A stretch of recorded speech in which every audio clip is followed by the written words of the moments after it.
출애굽기 말씀에는 우리가 구원받고 난 이후에 우리의 삶을 하나님께서 다루어 가시고 우리가 훈련, 연단이라고 이야기할 수 있는 그 과정들이 광야에서의 삶을 통하여서 우리에게 이렇게 보여지고 있습니다. 우리가 이 땅을 살 때도 하나님을 예수 그리스도를 통해서 구원을 받은 것 분명한 진리이고 분명한 확신을 우리가 알고 있습니다. 그런데도 우리 가운데 어려움이 있고 연단 훈련이라는 것이 있는 이유는 주님께서 우리의 삶의 중심과 우리를 온전히 정결하게 하시는 주님의 계획 가운데 있기 때문에 그렇습니다. 이것을 우리가 성화라고 이렇게 부른다고 했는데 우리가 구원받자마자 우리의 삶이 다하는 것이 아니고 그 믿음을 가지고 살아가는 우리가 말씀에 순종하면서 맡게 되는 여러 일들, 그래서 내리게 되는 믿음의 선택들, 순종들, 그리고 우리에게 다가오는 여러 일들에 대한 우리가 그것을 해석하고 그것이 우리 가운데 어떤 의미가 있는지에 대해서 우리가 마음으로 확정케 되는 이런 모든 과정들이 성화의 과정에서 아주 중요한 일이라고 싶습니다. 이런 믿음 생활에서 의외로 우리에게 큰 어려움이 되는 것은 갑자기 생긴 전쟁과도 같은 외부적인 충격적인 일들보다도 오늘 본문의 말씀과 같이 우리 안에 생긴, 우리 마음속에 여러 사람들과 생긴 어떤 진리의 흔들림, 혹은 우리가 온전히 우리 가운데 생긴 선입견, 편견, 우리가 소위 우상이라고 부르는 이런 모습들이 우리의 믿음 생활에 가장 중요한 어떤 큰 충격으로 우리에게 다가오는 것 같습니다. 오늘 이스라엘 백성들이 우리 32장 말씀을 읽다 보면 이제 송아지, 금송아지 사건이 이제 나오게 되는데 이건 외적인 것이 아니었습니다. 오히려 내적인 것이었고, 그리고 다른 무엇보다도 아주 큰 상처와 아픔들을 내는 그런 모습을 우리가 보게 됩니다. 그 시작 발단 부분에서 우리가 우리 자신에게 질문하고 붙잡고 싶은 말씀을 우리가 좀 같이 살펴보고 싶습니다. 오늘 읽은 말씀에서 우리가 그 말씀을 통해서 스스로 점검하고 깨어 있어야 될 게 무엇이냐면 그들의 주장 가운데 있는데 그들의 전제, 그들의 주장이 뭐였냐면 하나님을 만들 수 있다 이렇게 생각을 했습니다. 만들 수 있다. 자기들 뜻대로 만들 수 있다. 혹은 자기의 필요대로 만들 수 있다. 이게 전제인데 이 전제가 얼마나 무섭냐면 만들 수 있기 때문에 조정할 수 있기 때문에 그 하나님께서 우리에게 찾아오시고 다가오시는 하나님의 존재 자체를 왜곡하고 부정하는 것이나 마찬가지다라고 싶습니다. 1절 말씀을 보면 그들의 생각 가운데 있는 전제를 우리가 이렇게 발견하게 되는데 이렇게 나와 있습니다. 백성은 모세가 산에서 오랫동안 내려오지 않으니 아론에게로 몰려가서 말하였다. 일어나서 우리를 인도할 신을 만들어 주십시오. 우리를 이집트 땅에서 올라오게 한 모세라는 사람은 어떻게 되었는지 모르겠습니다. 이 말씀을 가만히 보면 이스라엘 백성들의 자손들의 마음을 이해해 보려고 어떤 마음이었을까 이런 마음으로 질문해 보고 또 살펴보니까 왜 이렇게 도대체 원인이 이렇게 생각하게 된 원인이 무엇일까 이런 질문까지도 계속해서 하게 되더라고요. 그게 모세가 내려오지 않으니까 그랬다라는 것에 주목하게 됐어요.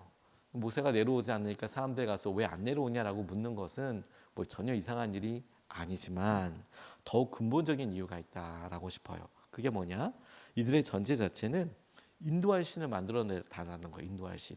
이유가 뭐냐면 그들을 이끄는 모세가 없어졌으니까.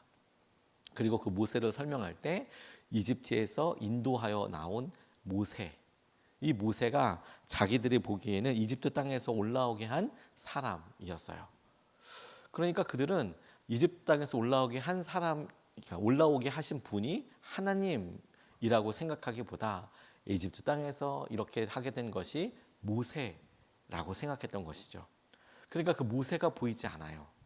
그러니까 모세가 보이지 않으니까 누구라도 세울 수 있고 누구라도 세울 수 있다는 것을 한 걸 더 나아가면 이집트에서 우리를 데리고 온 신을 만들어 달라라고도 이야기할 수 있는 것이죠. 이게 너무 안타까운 것입니다. 왜냐하면 그들이 이렇게 한 것이 하게 된 이유가 하나님이 아니라 사람에게 그 중심을 두었기 때문입니다. 그래서 그들의 어려움 가운데 있을 때 모세가 부재하는 것처럼 보일 때 자기의 눈에 보이지 않을 때 형편없이 무너지게 되는 여러 일들을 보게 됩니다. 다시 한번 여기서 여러분, 모세는 나쁜 사람도 아니고 이스라엘 사람들에게 부정적인 역할을 했던 사람도 아닙니다. 그는 훌륭한 사람이었고 그의 삶을 통해서 전반적으로 큰 선한 영향력을 주었던 사람입니다. 근데 그럼에도 불구하고 그 모세가 지금 하나님 앞에 말씀 받으러 간 이 40일 동안의 기간이 이스라엘 사람들에게는 오히려 큰 시험거리로 다가오게 되는 것에 우리가 주목해야 한다는 거예요. 누가 잘못했다라기보다 어느 순간에 들어와 버린 그들이 무엇을 의지하고 있었는지가 드러나게 되는 사건들을 보게 됩니다. 우리 믿음 생활에도 여러분 가만히 보면 우리가 전에 생활했던 믿음의 어떤 여정들 가운데 모세와 같은 아주 좋은 분들을 만날 수가 있습니다. 교회도 마찬가지입니다. 그런 교회를 만나서 우리가 성숙하고 성장했다는 것은 너무 귀한 은혜이고 그리고 하나님께서 주셨던 특별한 기회라고도 싶습니다. 그런데 그런 믿음 생활과 그런 기준들이 우리에게 어느 순간에 그런 형태, 그런 모습, 모세라는 사람, 우리가 보았던 어느 사람의 형태와 모습으로 우리에게 고착이 되는 순간, 그것은 우리의 순간에서 어느 수준을 넘어가면 그렇다, 이런 수준이 정확하게 나와 있지는 않습니다만 어느 순간에 우리가 판단하고 우리의 마음속에 하나님을 향한 믿음에 대해서 점검할 때 그 사람 아니면 안 돼. 그런 형태 아니면 안 돼. 그렇게 돼야 돼. 이런 수준이 어느 순간에 넘어간다는 거예요. 그러니까 여러분, 이스라엘 백성들이 언제부터 모세를 하나님 대신으로 여겼는지는 몰라요. 언제부터 그렇게 됐는지는 모릅니다. 그런데 여러분, 막상 모세가 안 보이고 나니, 그렇게 부재로 이겨진 한 40일, 50일 정도가 되고 나니 어느 며칠서부터 바뀌었다. 어느 기준으로 바뀌었다. 어느 기적 이후에 어느 기사와 어떤 능력 앞에서 하나님이 모세를 통하여서 하나님의 영광을 드러내실 때 그들의 마음이 바뀌었다. 하나님의 통로구나. 이런 생각이 어느 순간에 바뀌었는지 모르겠지만 어려운 일이 지나고 나니 그들은 바뀌어 있었다라는 점이 우리에게 깨닫게 하는 점이라고 싶어요. 그리고 우리 스스로에게 질문해 보는 것이죠. 우리는 누구를 보고 있는가? 우리의 마음속의 중심은 누구인가? 그리고 여러분, 우리 마음속에 그런 여러 일들이 하나님을 스스로 만들 수 있다는 것과 닿아 있다는 점에 대해서 우리가 영적으로 깨어 있어야겠다고 싶어요. 믿음으로. 다시 한번 여러분, 모세도 나쁜 사람이 아니고 하나님의 영광이 드러났던 과정과 기간도 나쁜 것이 아닙니다. 다 선하고 좋은 일이지만 어느 순간에 우리의 믿음이 하나님이 아닌 하나님께서 통로로 쓰신 사람과 어떤 일들, 기간과 사건들 앞에 머물러 있을 때 그것이 우리가 어떻게 나아갈지 모르는 순간에 우리의 삶의 시험거리가 될 수도 있다라는 점을 봐야 한다는 겁니다. 한국 교회에 참 귀한 목사님들이 여럿 있으셨습니다. 우리나라의 어려운 시기였던 일제시대, 일제강점기 때 하나님께서 참 귀한 목사님들을 통해서 믿음으로 보여주시고 또 그 목사님들, 그 믿음의 선배들, 장로님들, 성도님들 통하여서 보여주셨던 일이 우리의 영적인 큰 유산이 되었습니다. 그 시대는 그랬습니다. 그런데 우리나라가 해방되고 경제적인 성장기, 고도 성장기를 이룰 때도 하나님께서 몇몇 교회들과 목사님을 통하여서 목사님들 또 장로님들을 통해서 참 귀한 간증들을 많이 내셨습니다. 그때 우리에게 큰 도전이 되기도 했습니다. 그리고 이제 오늘을 우리에게 맞이했습니다.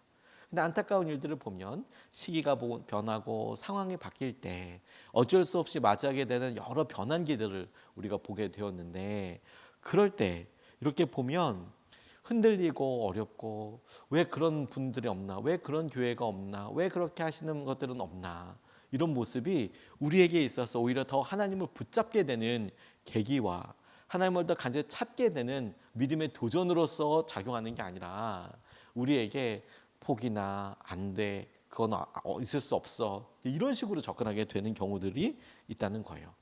여러분, 이거 제자들도 그랬습니다. 제자들도 이런 순간을 겪게 됐어요. 아이러니하게도 예수님의 제자들도 예수님이 돌아가시고 나서 흔들렸습니다. 그들이 예수님께서 누누이 하셨던 말씀, 당신께서 부활하시고 당신께서 당신을 통해서 일어나게 될 여러 일들이 아니라 예수님의 겉모습, 육신의 생명을 입고 있는 그 모습을 보면서 나를 성공시켜 주실 분, 나를 이끌어 주실 스승, 나에게 깊은 영향력을 주고 있는 사람, 그 사람 겉모습에 집중하게 됐을 때 예수님께서 십자가에서 돌아가신 그 모습이 너무 허무하게 보였고 너무 연약해 보였고 그 모습으로 인하여서 예수님의 모습이 십자가에서 죽었다라는 것을 확인하는 순간 우르르 다 무너져 버리게 됐어요. 근데 부활하신 주님을 만나고 그들의 삶에 또 한 번 전환점이 있었을 뿐만 아니라 성령께서 예수의 영이 그들에게 임했을 때 그들의 마음속에 담대함과 확신과 전혀 다른 새 사람이 될 수 있었던 것은 모습이 아니라 겉모습이 아니라 그분을 통해서 하셨던 약속과 하셨던 말씀이 중심이 되었을 때 비로소 그들이 새로운 믿음과 진정한 믿음 생활을 할 수 있게 되었다라는 거예요. 겉껍데기에 머무는 순간 우상에 빠지기 쉬운 거예요. 우상에 빠지기 쉬운 거예요. 그리고 그런 선입견과 편견이 있는 순간 우리도 하나님을 만들 수 있다고, 이렇게 됐으면 좋겠다고, 이러면 좋겠다고 생각하게 되는 것과 있다는 겁니다. 우리가 이것에 깨어 있으면 좋겠어요. 하나님은 언제든지 우리에게 찾아오시고 하나님이 우리에게 먼저 약속해 주시고 하나님께서 가지고 계신 것을 우리가 하나님을 따라가는 것입니다. 두 번째로 주목하고 싶은 것은 그들이 그럼 만든 우상 자체가 무엇이었는가 하는 거예요. 마음속에 있었던 것. 그리고 그 정체가 우리에게 있어서도 굉장히 중요한 질문거리가 된다고 싶습니다. 그들이 만들었던 우상이 그 이름이 그 정체가 뭐였냐면 하나님이었어요. 하나님. 그들이 우상을 만들면서 전혀 다른 어떤 신을 믿은 것이 아니라 그들이 이집트에서부터 데려온 신이라고 생각했고, 그러니까 지금까지 인도해왔던 신이고 지금까지 해왔던 여러 일들을 자신들이 의지하고 믿었던 것들을 형상화시킨 것이 우상이었는데 그 우상은 하나님이라고 그들이 부르고 있는 것이었습니다. 엄청난 큰 착각이 있는 거죠. 2절서부터 5절까지의 말씀이 이렇게 증거하고 있습니다. 아론이 그들에게 말하였다. 여러분의 아내와 아들, 딸들이 귀에 달고 있는 금고리들을 빼서 나에게 가져오시오. 모든 백성이 저희 귀에 단 금고리들을 빼서 아론에게 가져왔다. 아론이 그들에게서 그것들을 받아 녹여서 그 녹인 금을 거푸집에 부어 송아지상을 만드니 그들이 외쳤다. 이스라엘아, 이 신이 너희를 이집트 땅에서 이끌어낸 너희의 신이다. 아론은 이것을 보고서 그 신상 앞에 제단을 쌓고 내일 주님의 절기를 지킵시다 하고 선포하였다. 이렇게 이야기하고 있습니다. 이 의미를 보면 여러분, 이스라엘 자손들이 만들었던 것은 하나님이었다는 사실을 알 수 있는데 이집트 땅에서 이끌어내신 분이 누구십니까? 하나님이시죠. 기사와 이적을 보여주시고 홍해를 가르신 분이 하나님이셨잖아요. 그 하나님이 어떤 형태로 이스라엘 자손들에게 찾아오셨습니까? 모세를 통하여. 그리고 모세를 통하여 이렇게 말씀하시려다가 드디어 하나님께서 하나님 스스로가 적으신 돌판을, 말씀을 모세를 통하여 말씀하시려고 하잖아요. 그 말씀 앞에 서려고 할 때 바로 그 전에 이스라엘 백성들은 뭐라고 생각했냐면 모세는 그때그때마다 하나님께서 이와 같이 하신다라고 계속 이야기하고 있었지만 정작 이스라엘 자손들은 그 일을 하는 모세에게 집중을 하고 있었다니까요. 그러니까 이집트에서 이끌어냈는데 그 사람, 그가 했던 그를 통해 들어왔던 일에 집중하다 보니까 이집트에서 이끌어낸 분은 하나님이신데 지금 송아지상을 만들어 놓고 그 송아지가 이집트에서 이끌어냈다라고 이야기하는 것입니다. 이 송아지의 정체가 당시의 고대 근동, 지금 이야기하는 팔레스타인 지역에서 일반 사람들이 믿었던 농경신의 모습이었던 유명한 우상이 뭐였냐면 바알이라는 그런 신이 있었는데 그 농경신입니다. 농경신. 풍요를 기원하고 그래서 그 풍요의 신을 통해서 그들에게 믿으면 뭐 농사가 잘 되고 뭐 이런 토착 같은 신들이 있었어요. 영향력을 주고 받겠죠. 그런 일들이 어느 순간에 젖어들게 되는 거예요. 근데 처음부터 자기들은 바알을 믿는다고 생각하는 것이 아니었습니다. 바알의 어떤 모습, 그 모습이 자연스럽게 스며들어 오는 것이죠. 그와 같은 일이 가능했던 것은 광야를 수없이 오고 가는 미디안 사람들, 지금 베두인이라고 하는 여러 사람들의 영향력도 있었고 전쟁을 하면서 전쟁의 전리품들도 있었고 전리품에서 뺏어보면 거기에 금으로 만든 것, 비싼 것들 중에는 반드시 뭐가 있었겠습니까? 우상들이 있었던 거예요. 우상들이. 그걸 보고 빼앗고 가지고 처음에는 이거 재물이라고 생각했지만 어느 순간에 보니까 이걸 소중하게 품고 있었던 사람들, 비싸게 모시고 살았던 사람들처럼 우리의 어떤 모습 중에서도 이스라엘 사람의 어떤 모습 중에도 이게 지킬 수 있어, 이게 대단해, 이게 가치 있어, 그런 일들이 알게 모르게 신압으로 젖어들고 있는 거죠. 그리고 그것을 어느 순간에 하나님과 함께 싹 비춰서 이렇게 가는 거예요. 이게 우리에게 되게 중요한 영적인 경계에 대한 부분이라고 싶어요. 어느 순간에 여러분 우리가 믿는 하나님에 대하여 우리가 평가하는 돈과 만몬의 모습이 하나님 돈 치환될 수도 있고, 그리고 우리가 생각하는 여러 우리의 욕심에 투영된 모습으로 하나님께서 하시고 일하시고 보여주시는 일들이 너무도 있게 되는 거예요. 우리가 사람 사이도 그렇지 않습니까? 어느 사람을 평가하고 판단할 때 우리의 모습이 그와 같으면, 내게 원하는 것이 그러면 그 사람의 어떤 모습이라도 왜곡돼서 보여요. 저 사람 저거 이래서 그래. 정작 내 안에 그게 필요하면 다른 사람들 다 그렇게 생각하기도 하고요. 정작 내가 마음의 틀거리가 그러하면 다른 사람들도 나처럼 판단하고 행동할 거라고 생각해요. 그렇지 않죠. 내가 그렇게 생각한다고 생각하는 거죠. 자칫이 그러니까. 근데 그런 모습이 어떻게 해도 되는지 아십니까? 내가 그러니까 하나님도 그럴 거라고 생각해요. 그렇지 않습니다. 우리와 다른 사람들이 전혀 다른 생각과 배경과 상황에서 우리에게 찾아오는 살아있는 생명이듯이, 하나님은 더 놀라운 살아계신 하나님으로서 우리를 찾아오시고 이끌어가시는 하나님이셨던 것이죠.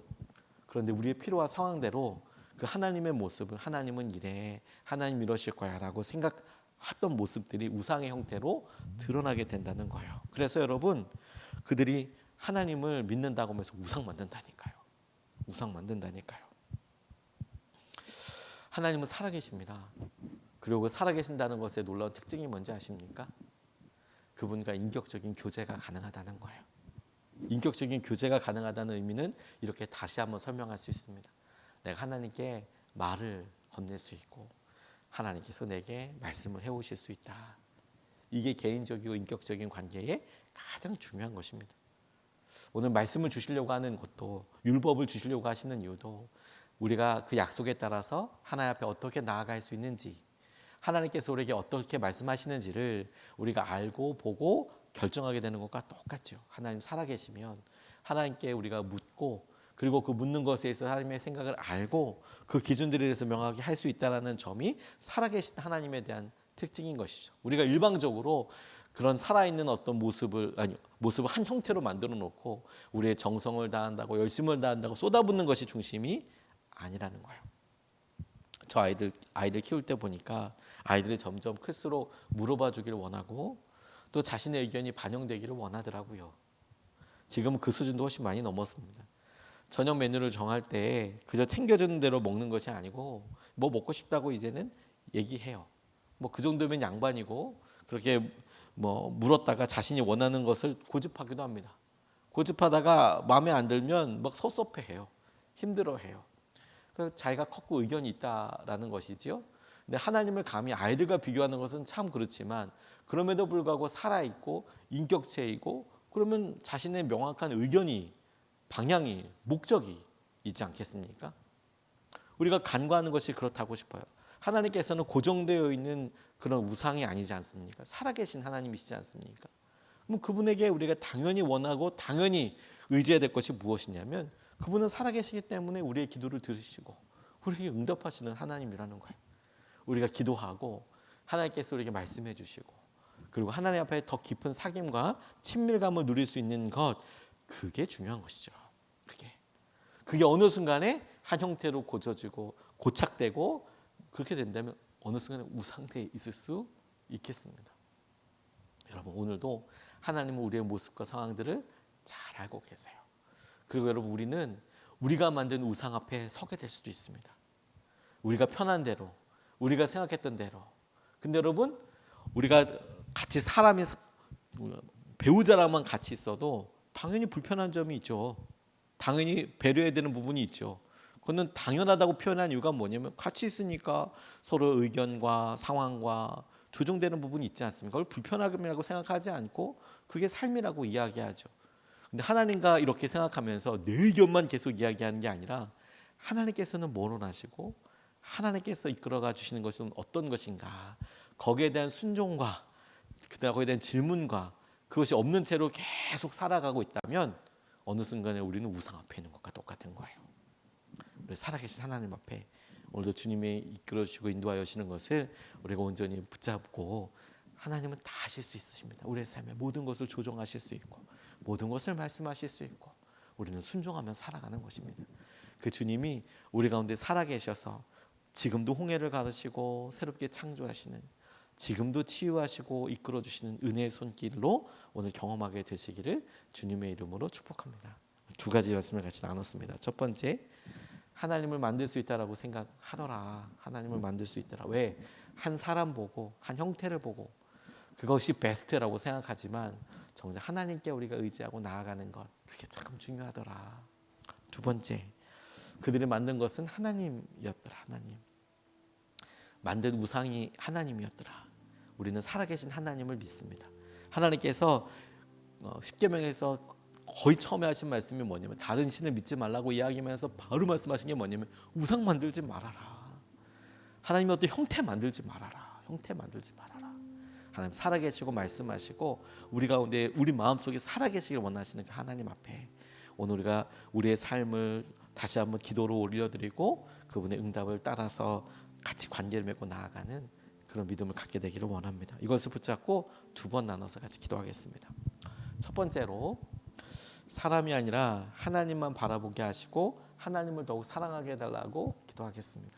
여러분 어느 순간에 우리가 사람 보고 흔들리고 있고 그 사람을 통하여서 이끌어 간다면 이것이 중요한 사인입니다. 아, 하나님을 바라보게 하시는 거구나. 하나님을 더욱 사랑하게 해달라고 기도해야 되는 거구나. 사람이 아니라 여기까지 인도해 온 것은 어떤 특정한 사람이 아니라 어떤 특정한 목사도 장로도 권사도 집사도 교회도 아니고 하나님이셨구나. 하나님을 의지해야 되는 거구나. 사람이 아니라 하나님을 바라보게 하시고 하나님을 더욱 사랑하게 하여 주십시오. 우리가 첫 번째로 같이 함께 기도하시겠습니다.